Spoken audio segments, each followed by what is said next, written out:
الحمد لله الحمد لله والصلاة والسلام على سيدنا محمد وعلى آله وأصحابه أجمعين. الحمد لله والسلام على سيدنا محمد وعلى آله وأصحابه أجمعين. أما بعد فأعوذ بالله من الشيطان الرجيم. بسم الله الرحمن الرحيم. واعتصموا بحبل الله جميعا ولا تفرقوا واذكروا نعمة الله عليكم إذ كنتم أعداء فألف بين قلوبكم فأصبحتم بنعمته إخوانا وكنتم على شفا حفرة من النار فأنقذكم منها كذلك يبين الله لكم آياته لعلكم تهتدون. صدق الله العظيم. اللهم صل على سيدنا محمد وعلى آل سيدنا محمد وبارك وسلم. اللهم صل على سيدنا محمد النبي الأمي وعلى آله وأصحابه وسلم.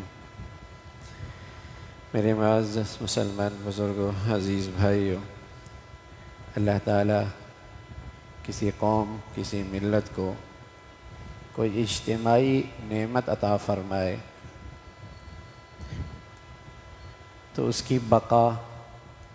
اور اس کی حفاظت کا ایک بہت بڑا ذریعہ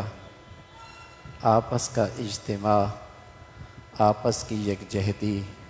آپس کا اتفاق، آپس کی وحدت ہے۔ اللہ تعالیٰ نے ہمیں بھی اس وطن عزیز کی شکل میں ایک عظیم الشان نعمت سے نوازا ہے۔ اللہ کی بہت بڑی نعمت ہے، اور یہ پوری اسلامی دنیا میں اس کی اپنی ایک شان ہے، اپنا ایک امتیاز ہے کہ اہل ہند نے اور اہل بر صغیر نے اس خطے کو کس عظیم مقصد کی خاطر اسے حاصل کیا، اور اس عظیم ملک کے لیے کس قدر عظیم قربانیاں پیش فرمائیں۔ اللہ نے ایک آزاد وطن کی شکل میں ایک نعمت عطا فرمائی ہے۔ اس کی بقا، اس کا تحفظ، اس کا استحکام، اس کی ترقی، اس کے لیے ایک بنیادی سبب ہے وہ اہل وطن کا اتحاد اور وحدت ہے۔ آج ہمارے پڑوس میں بدقسمتی سے مودی سرکار کی حکومت ہے، اور جس کی ساری سیاست اور اقتدار وہ مسلمان دشمنی اور اس ملک کی دشمنی پہ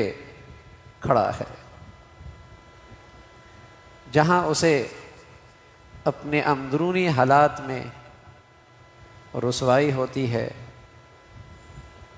اسے ناکامی ہوتی ہے، تو وہ اسی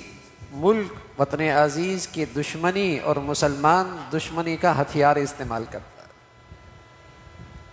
کیونکہ اس کا سارا اقتدار ہی اول سے لے کر آج تک وہ اسلام دشمنی پہ کھڑا ہے، مسلمان دشمنی پہ کھڑا ہے، اور اس وطن عزیز کی دشمنی کے ساتھ اس کی اس سیاسی بقا اور سیاسی زندگی اسی نفرت پہ کھڑی ہے۔ تو جب بھی وہ اپنے اندر ضرورت محسوس کرتا ہے کمزوری کی، یا اسے اقتدار میں رہنا خطرہ اسے نظر آتا ہے، یا اسے اپنی انتظامی لحاظ سے اسے رسوائی اور اسے ذلت ملتی ہے، تو وہ اسی نفرت کے ہتھیار کو استعمال کرتا ہے۔ پہلا اقتدار، دوسرا اقتدار، تیسرا اقتدار، آپ دیکھیں گے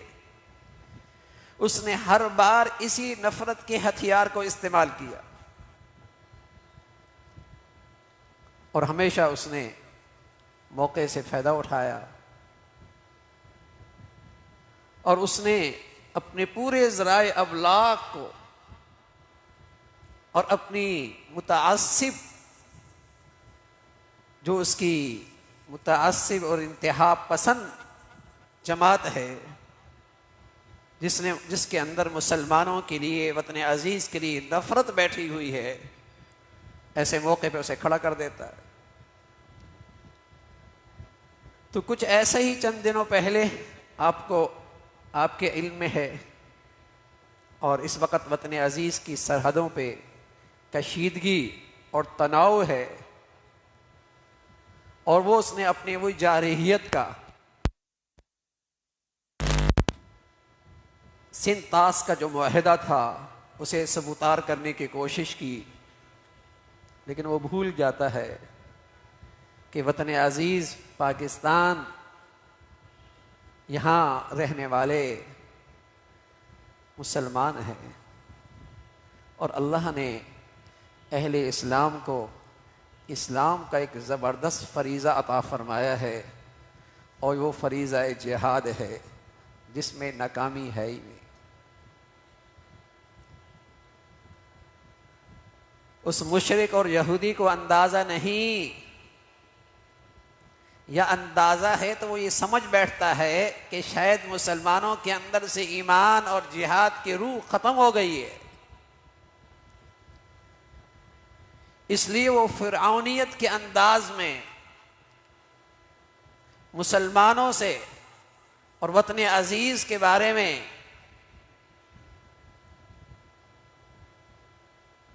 فرعونی لہجے میں بات کرتا ہے، لیکن الحمدللہ ایسا نہیں ہے۔ مسلمانوں میں آج بھی ایمان اور جہاد کا فریضہ، یہاں کے رہنے والے اس فریضے کو اسلام کا وہ بنیادی فریضہ گردانتے ہیں کہ جس فریضے پہ آنے سے مسلمان کسی حال میں ناکام نہیں ہوتا، یا اسے فتح اور کامیابی ملتی ہے، یا اسے شہادت جیسا عظیم منصب ملتا ہے۔ شاید اسے غلط فہمی ہے کہ وطن عزیز میں کچھ انتشار ہے، کچھ اختلافات ہیں، کچھ تقسیم کی آوازیں ہیں، لیکن الحمدللہ جب دشمن کھلا سامنے آتا ہے تو اہل وطن اور اہل اسلام اپنے تمام جماعتی اور گروہی مفادات سے بالاتر ہو کے یکجہتی اور اتحاد کے ساتھ دشمن کے ساتھ سامنے کھڑے ہوتے، اور اپنی سپاہ کے پشت پر کھڑے ہو کر انہیں توانائی بخشتے ہیں۔ یہی مسلمانوں کی شان ہے۔ تو میرے عزیزو، اس نعمت کی بقا، وطن عزیز کا استحکام اور اس ملک کی حفاظت اور اس ملک کی ترقی، اس کی جو بنیادی ضرورت ہے وہ ہماری آپس کی وحدت ہے، اور ہمارے آپس کا اتفاق ہے، اور ہم خوش نصیبی سے اور خوش قسمتی سے اسلام جیسی دولت رکھتے ہیں جس نے دنیا میں اس امت میں ایسی وحدت پیدا کی تھی کہ زمین و آسمان نے ایسی وحدت کہیں دیکھی نہیں۔ ہم خوش نصیب ہیں، ہم خوش قسمت ہیں کہ اللہ تعالیٰ نے اس وحدت کے لیے ہمیں ایک ایسی بنیاد دی ہے ایمان اسلام کی کہ روئے زمین پر مسلمانوں کی اس پر جو وحدت آئی تھی، دنیا، زمین و آسمان اس ایسی وحدت پہ حیران تھا کہ ایسی وحدت ہے، ایسا ایثار ہے، ایسا ایک دوسرے کے لیے قربانی ہے، ایسی ایک دوسرے کے لیے مفادات کا ایثار موجود ہے زمین و آسمان نے ایسی وحدت نہیں دیکھی تھی، اور اس کی وجہ اسلام، ایمان، وہ طاقت ہے جو مسلمانوں کے اندر وحدت کی طاقت پیدا کرتا ہے۔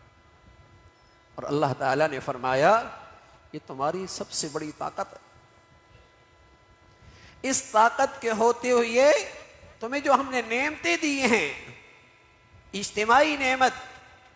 اس کا تحفظ بھی ہے، اس کی بقا بھی ہے، اور اس کی ترقی بھی ہے، اس کی ترقی بھی ہے۔ میرے عزیزو، آج وطن عزیز کو پہلے سے زیادہ اس بات کی ضرورت ہے کہ یہاں کے رہنے والے جس سطح پر بھی ہیں، زندگی کے جس شعبے میں ہیں، جہاں جہاں اللہ تعالیٰ نے انہیں منصب اور عہدہ اور مقام دیا ہے، وہ تمام تر اختلافات سے کنارہ کش ہو کے ان کی صلاحیتیں اس وحدت اور اتحاد کے لیے استعمال ہو رہی ہے۔ اس وحدت کی ضرورت ہے اس وقت، اس لیے کہ جماعتیں اور پارٹیاں ملک کی حفاظت کے لیے ہوتی ہیں، ملک کی ترقی کے لیے ہوتی ہیں۔ جب ملک ہی نہ رہا تو وہ پارٹیاں کس کام کی، جماعتیں کس کام کی؟ اور واقعی کوئی اس ملک کی بقا اور اس ملک کے صحیح وفادار جماعتیں اور پارٹیاں ہیں تو وہ اپنے مفادات کو، اپنے ذاتی مفادات کو، اپنی جماعتی مفادات کو، اپنی گروہی مفادات کو، اپنی پارٹی کے مفادات کو اس ملک کی مفادات کے لیے قربان کر دیا کرتا ہے۔ یہی محب وطن ہونے کی علامت ہے، یہی اس ملک کی نعمت کی قدردانی ہے کہ اللہ نے یہ ملک دیا ہمیں، یہ ہے تو ہم ہیں نا۔ آج بھی الحمدللہ اگرچہ ہم ملکی سطح پہ، قومی سطح پہ اسلام کی وہ برکات حاصل نہ کر سکے جو ہمیں حاصل کرنی چاہیے تھی، قومی سطح پہ عدالتی نظام میں، ایوانوں میں، اجتماعی قوانین میں ہم اسلام کی وہ برکات سے آج بھی وہ برکتیں نہ لے پائے جو ہمیں لینی چاہیے تھی، جو اس ملک کا تقاضا تھا، جو اس آزادی کا حق تھا، جس کے لیے یہ آزادی جس مقصد کے لیے حاصل کی گئی تھی۔ لیکن پھر بھی الحمدللہ اس ملک میں ہر شخص اپنی انفرادی زندگی میں، اپنی دینی زندگی پہ چلنے میں آزاد ہے۔ یہ بھی اللہ کا بڑا انعام، یہ بھی اللہ تعالیٰ کا بڑا انعام ہے کہ ہم اسلام کی ہر بات آزادی کے ساتھ اس منبر پر کہہ سکتے، قرآن کا ہر حکم آزادی کے ساتھ اپنے مسلمان بھائیوں کے سامنے پیش کر سکتے ہیں۔ ہم اپنی ذاتی زندگی مکمل اسلامی گزارنا چاہیں، آزادی کے ساتھ گزار سکتے۔ یہ اسلامی دنیا میں نہیں ہے، کفار میں تو نہیں، اسلامی دنیا کے اندر بھی مشکل ہے، آسان نہیں ہے۔ میں اپنے بچوں کی دینی تربیت کرنا چاہوں، اسلامی تربیت کرنا چاہوں، میری بیٹیاں اسلام کے شرم و حیا میں زندگی گزارنا چاہیں، کوئی رکاوٹ نہیں۔ میں عرض کر رہا ہوں اگرچہ اجتماعی سطح پہ ہم اسلام کے اجتماعی قوانین سے آج تک محروم ہیں، جس کے نتیجے میں آج آزادی کی پوری برکات ہمیں نصیب نہیں، لیکن یہ بھی اللہ کی ایک نعمت ہے کہ آج ہم دینی علوم میں اور ان کے پڑھنے پڑھانے میں، اپنی دینی زندگی میں، اپنے معاملات میں اسلام کو زندہ کرنے میں، اپنی معاشرتی زندگی میں اسلام کو زندہ کرنے میں الحمدللہ آزاد ہے۔ اللہ نے ہمیں آزادی دی ہے، اور اس امید کے ساتھ ہم اس ملک کی حفاظت کرتے ہیں، کہ ایک وقت ضرور آئے گا اللہ تعالی ہمیں اس ملک کی قومی سطح پر بھی اسلام کی برکتیں عطا فرمائے گا۔ اس لیے ہمارے بزرگوں نے جب اس ملک کی آزادی ہو رہی تھی تو فرمایا کرتے تھے کہ اس ملک کا تقدس سمجھو، اس ملک کا تقدس اور حرمت کو سمجھو۔ فرمایا اس ملک کا تقدس اور حرمت ہماری نظر میں ایسے ہی ہے جیسے ایک مسجد کی ہوا کرتی۔ اس ملک کا تقدس اور حرمت فرمایا کرتے ہماری نظر میں ایسا ہی ہے جیسے ایک مسجد کا ہوا کرتا، جیسے ایک مسلمان کے دل میں ایک مسجد کا تقدس اور حرمت ہے، اسی طرح وطن عزیز کی آزادی کے موقع پہ جن اہل علم میں اس ملک کی آزادی میں توانائیاں صرف کی، آزادی کے موقع پہ انہوں نے اپنی قوم کو یہ پیغام دیا کہ اللہ کی عظیم نعمت ہے، اس کی قدر کر، اس کی حفاظت کر۔ تو ہم تو اسے اپنا دینی فریضہ سمجھتے ہیں، اسلامی فریضہ سمجھتے ہیں، اس کی حفاظت، اس کی بقا یہ ہمارا دینی تقاضا ہے۔ اور الحمدللہ وطن عزیز میں ایسے مسلمان ہیں جو اس ملک کی حفاظت میں اپنی جان نثار کرنا اپنی خوش قسمتی سمجھتے۔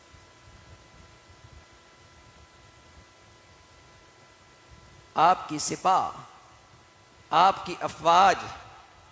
وہاں جو ان کا لکھا ہوتا ہے ان کی عمارتوں پہ عبارت، یقین، جہاد، تنظیم، ہم امید رکھتے ہیں اللہ کرے یہ روح بھی اللہ انہیں نصیب فرمائے، ان چیزوں کی حقیقت بھی اللہ انہیں نصیب فرمائے۔ لیکن جب اس ملک کو آزاد کیا گیا تو پیش نظر تو یہی تھا نا کہ یہاں کی عوام بھی اور یہاں کی افواج بھی اس یقین اور ایمان کی دولت سے آراستہ ہوں، اور یہی اس ملک کی حفاظت اور بقا کا راستہ ہے۔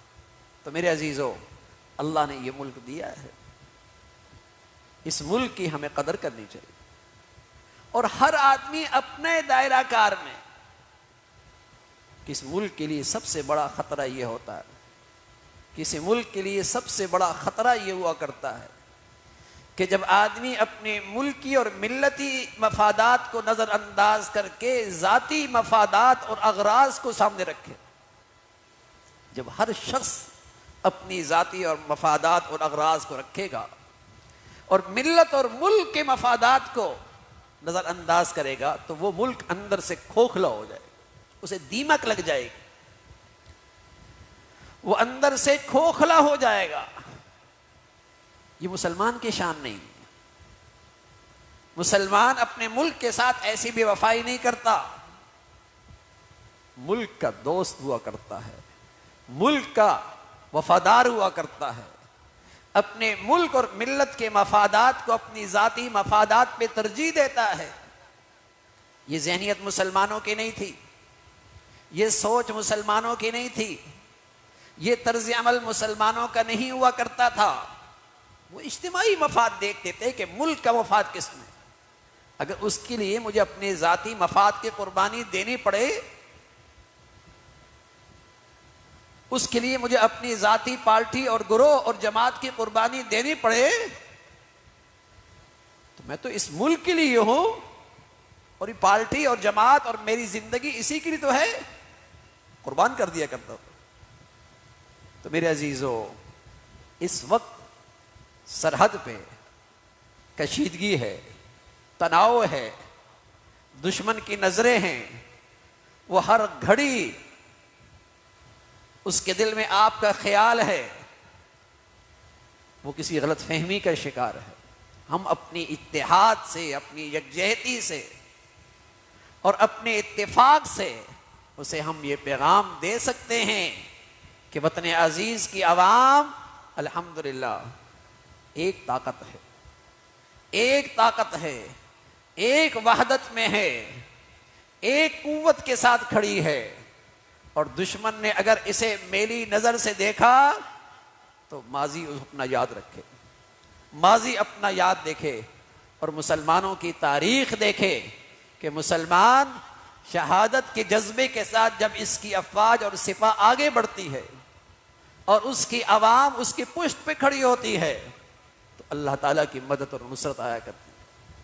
اللہ تعالیٰ کی مدد اور نصرت آیا کرتی ہے۔ اسلامی تاریخ یہی کہتی ہے۔ تو میرے عزیزو، وحدت اسلامی، وحدت ایمانی اس ملک کے تحفظ کا سب سے بڑا ذریعہ ہے۔ ہمارا اتحاد اور ہماری یکجہتی ہماری سب سے بڑی طاقت ہے، اس کا بھی مظاہرہ کریں، اور اپنے ملک کی ترقی اور حفاظت کے لیے اپنی دعاؤں میں بھی اس کو وقت دیں۔ اللہ تعالیٰ بھائی عمل کی توفیق نصیب فرمائے۔ وآخر دعوانا الحمدللہ رب العالمین۔